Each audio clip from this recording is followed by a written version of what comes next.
Hi, this is Kathy from In Your Corner, where decision, commitment, and accountability will put you on the path to your destiny. Imagine this. You did everything you were told to do to succeed.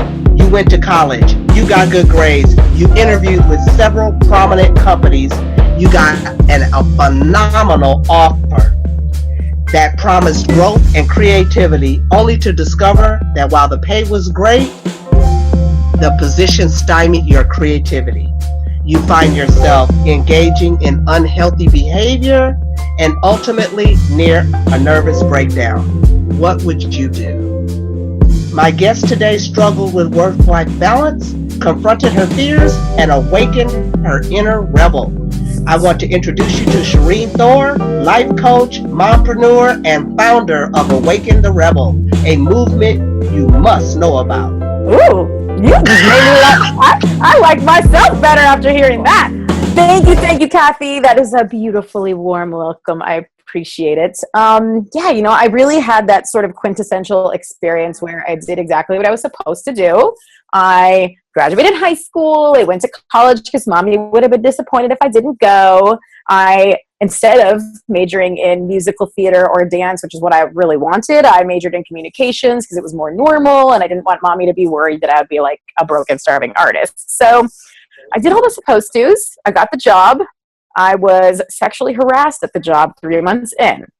So that was a really sort of rude awakening. It was like, hi, you just got out of college and now you're in real life. And here's what it's like in real life. And so what was really terrible about this wasn't just that it happened, but that the CEO of the company sort of wanted to brush it under the rug. And he basically just said, like, but you can still work with him, right? Like, kind of like, you can just get over it.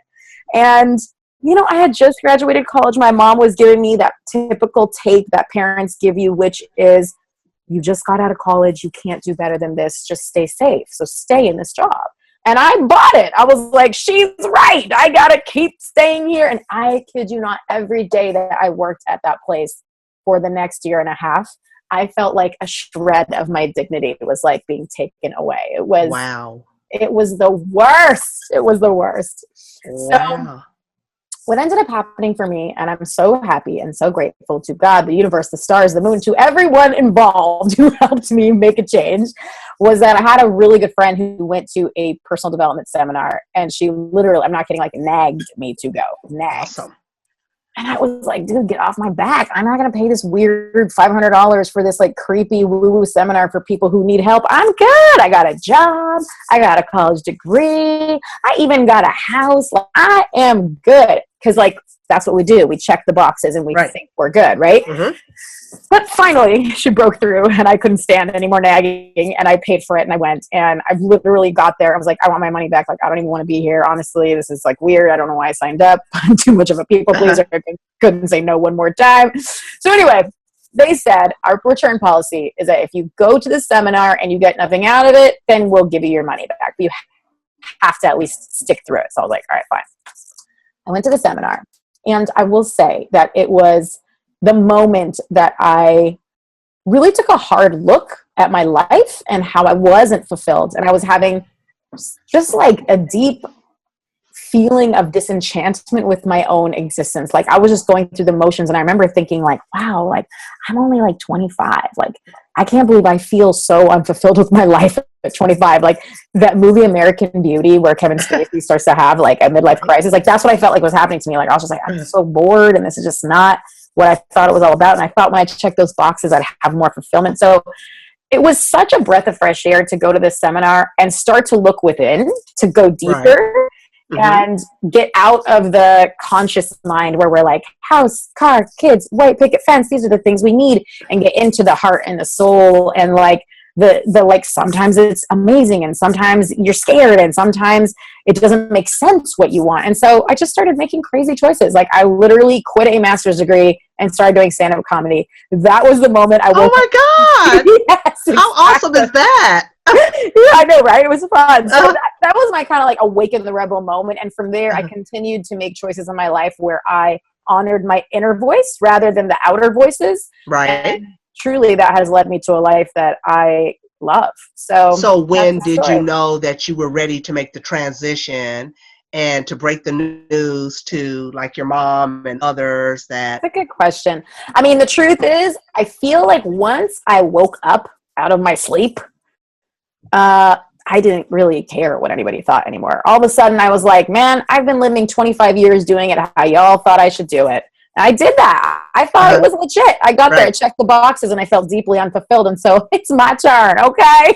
Oh my God, I'm shuddered to think what your mom would have thought by your reaction. Yeah. She was not happy. She was like, you're quitting your master's degree and becoming a comedian. Like, give me a break. Like, she was like embarrassed, you know, like, and she didn't want to tell her, like, because also I'm Egyptian, so very conservative and very religious. And it was just like, ooh, comedy's a dirty, dirty place. And I was like, that's where I grew up, be dirty for a little bit. It's okay. Oh my goodness. Awesome, awesome, awesome. So how did you get the courage to leave the job? Weren't you afraid of your lifestyle changing? That is a freaking awesome question. My goodness. So I found something else. And when I found something else, I found that it was very similar, that I was actually also similarly just not happy with the type of leadership. It's funny, like I find myself being someone who's always like wanting a better leader. Like if I feel like I have more ethics and morals than you should not be. Then there's something's wrong because you can't lead me. Agreed. Yeah, exactly. And I feel like, you know, for the people listening, that's something to be aware of, because not everybody has that. And if you have that, it probably means you're meant to be a leader in some way, because you have like your own bar. Anyway, back to the point. So I wasn't feeling it. I was in a 90-day leadership program, which was like the next step in these like sequence of seminars to take. And I had a coach, and through coaching and through like sort of the support of the team, other people being coached at the same time, I had that balls to the walls moment where it made no sense. And I didn't even have a new job lined up, but I said, I'm quitting. And that was really the beginning of me going like, okay, what am I going to do now? You know, and that was like, entrepreneurship was the next thing. So I started to dabble in being an independent contractor and investing in real estate, and you know, and then I went broke, and then I figured out that you got to do it a different way, and you know, so that was kind of like more of the process, and eventually getting to a more balanced place with entrepreneurship.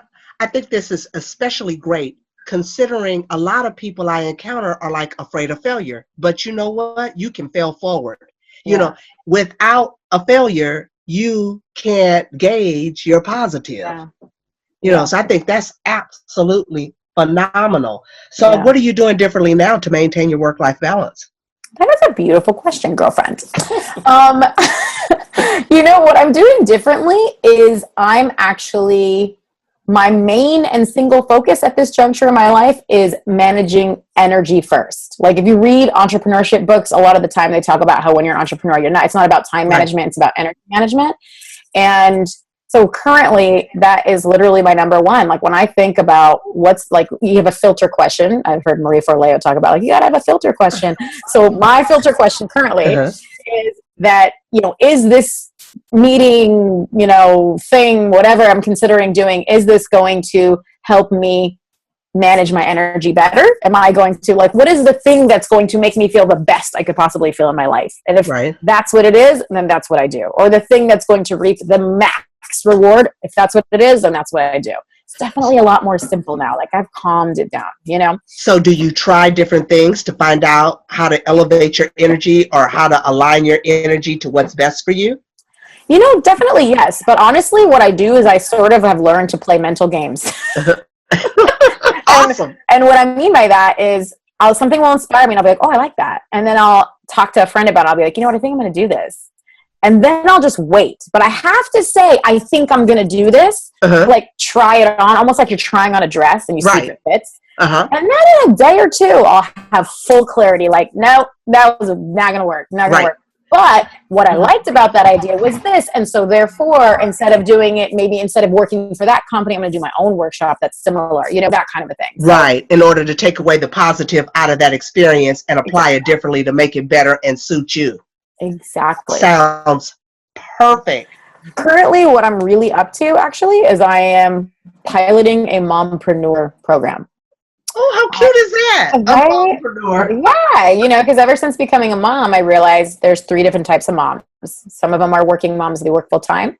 Some of them are stay-at-home moms. And like right in the middle, there's this little lane of mom business owners who are staying at home, but they're getting their hustle on. And that is a different way to be a mom. It's just its own beast. And so I am piloting a mompreneur program where I'm supporting moms who are getting their hustle on and figuring out the life balance piece. Like, how do I put myself first, not drain the tank completely while I'm sitting around taking care and holding space for the entire family, but then also holding space for my clients? Like, where do I fit in, and how do I make sure I take care of the CEO of my life and business?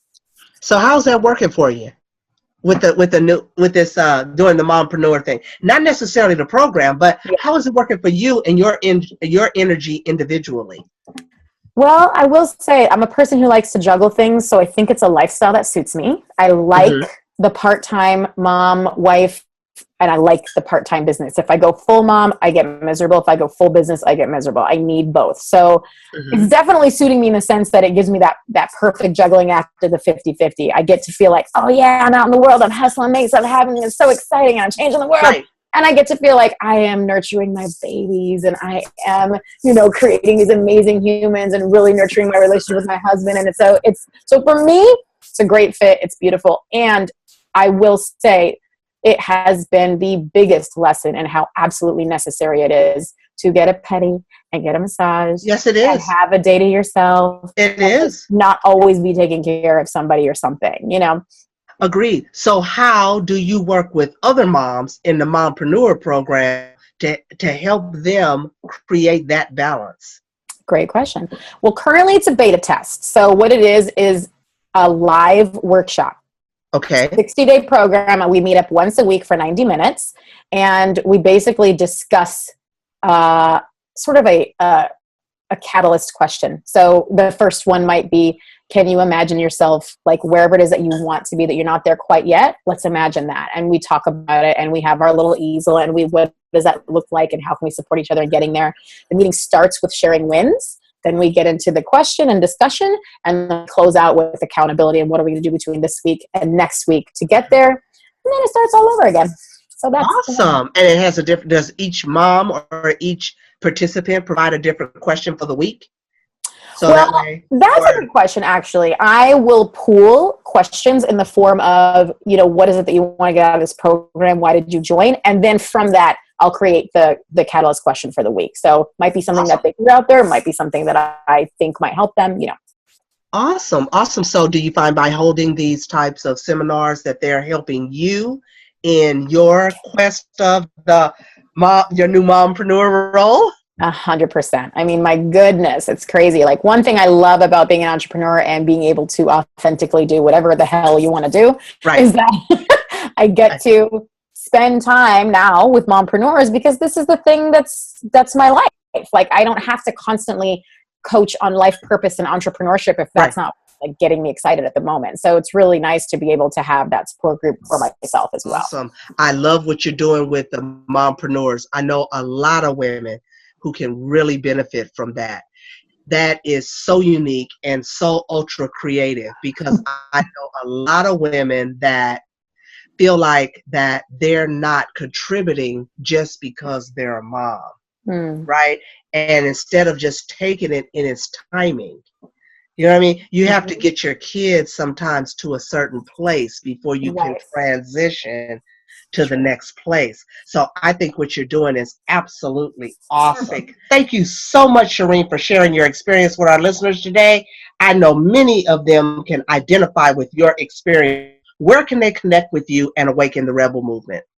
They can just go to awakentherebel.com. That's kind of the hub and the home of the movement. And they can put their email in there to sort of stay connected. That's where I let everybody know what I'm up to.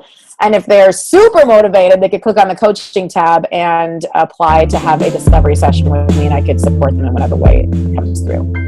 Awesome. I want to thank you so much for being on my show. So ladies, if you're struggling in this area, unsure, consider your response to these questions. Are you spending more time working than you are enjoying your life? Do you find yourself anxious, frustrated, feeling overwhelmed? If you answer yes to any of these questions, I invite you to schedule a free consultation with me at inyourkorner.com. In the meantime, stay connected by subscribing to the podcast and join me every Wednesday. See you soon.